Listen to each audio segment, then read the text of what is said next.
L'histoire de Au clair de la lune. Hey, c'est vieux, cette affaire-là. Dans le temps, là, il n'y avait même pas d'électricité. Le monde, il s'éclairait à la chandelle puis il écrivait avec des plumes. Es-tu prêt? On commence. Premièrement, il y avait Pierrot. Pierrot, lui, c'était un rêveur, l'artiste du village. Il peignait des paysages, des portraits, mais parce qu'il était souvent dans la lune, pour gagner sa vie, on l'engageait surtout pour faire les affiches des commerçants. Le chanceux, il était voisin de la plus belle fille du village. Deuxièmement, il y avait son ami Lubin, l'écrivain. Lui, il notait tout ce qui se passait dans le village, en légende et en chanson. En gros, c'était la mémoire du village. Ah oui, il faudrait pas oublier le frère Jacques, l'assistant du curé. Mais lui, il y avait deux choses qu'il savait faire comme du monde. Il sonnait les cloches, puis il dormait dur. Dormez-vous, dormez-vous. Quand on entendait sonner les cloches, tout le monde savait qu'il se passait quelque chose de spécial dans le village. Comme des mariages, des baptêmes, mais aussi pour avertir les villageois qu'une tempête approchait. En passant, c'était pas rare dans le village. Quand les grands vents se faufilaient dans les maisons, crois-moi, ils étaient loin d'être les bienvenus. Mais une bonne pluie d'octobre, une bourrasque de vent a brisé une fenêtre chez Lubin. Soufflé sa chandelle, éparpillé ses feuilles, renversé son encre et emporté sa plume. Lubin, pris dans la noirceur, a eu l'idée d'aller chez son ami Pierrot pour trouver de l'aide. La seule lumière sur laquelle Lubin pouvait compter, c'était celle de la lune.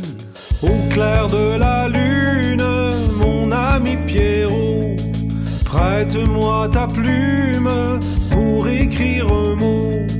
Ma chandelle est morte, je n'ai plus de feu. Ouvre-moi la porte pour l'amour de Dieu. Les yeux plissés, le nez collé à la fenêtre, Lubin cherchait l'ombre d'une lumière. Le vent soufflait, le froid mordait. Au clair de la lune, Pierrot répondit: je n'ai pas de plume, je suis dans mon lit. Va chez la voisine, je crois qu'elle y est, car dans sa cuisine, on bat le briquet. Le vent soufflait si fort que pour la première fois, les cloches de l'église résonnaient d'elles-mêmes. Assez pour réveiller le frère Jacques. En haut de la côte, on imaginait le moulin qui s'étourdissait lui-même tellement il allait vite. Meunier, tu dors, ton moulin va trop vite. Meunier, tu dors, ton moulin va trop fort. Poussé par son désir de raconter l'histoire qui secouait le village, Lubin a pris son courage à deux mains pour se rendre directement chez la voisine.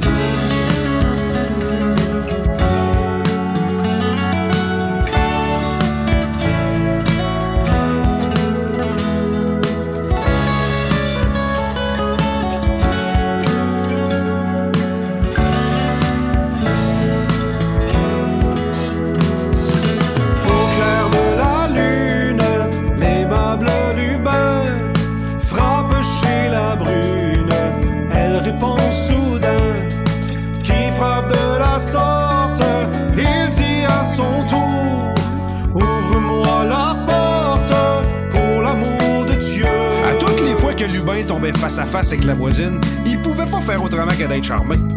La voisine qui l'haïssait pas elle non plus, s'est fait un plaisir de l'aider. Au clair de la lune, on n'y voit qu'un peu. On chercha la plume, on chercha le feu.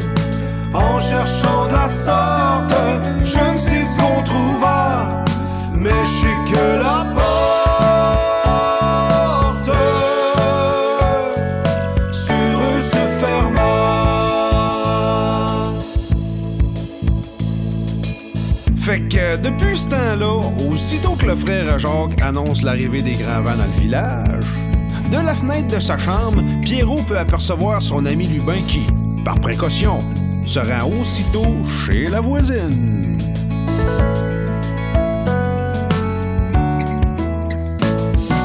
Au clair de la lune,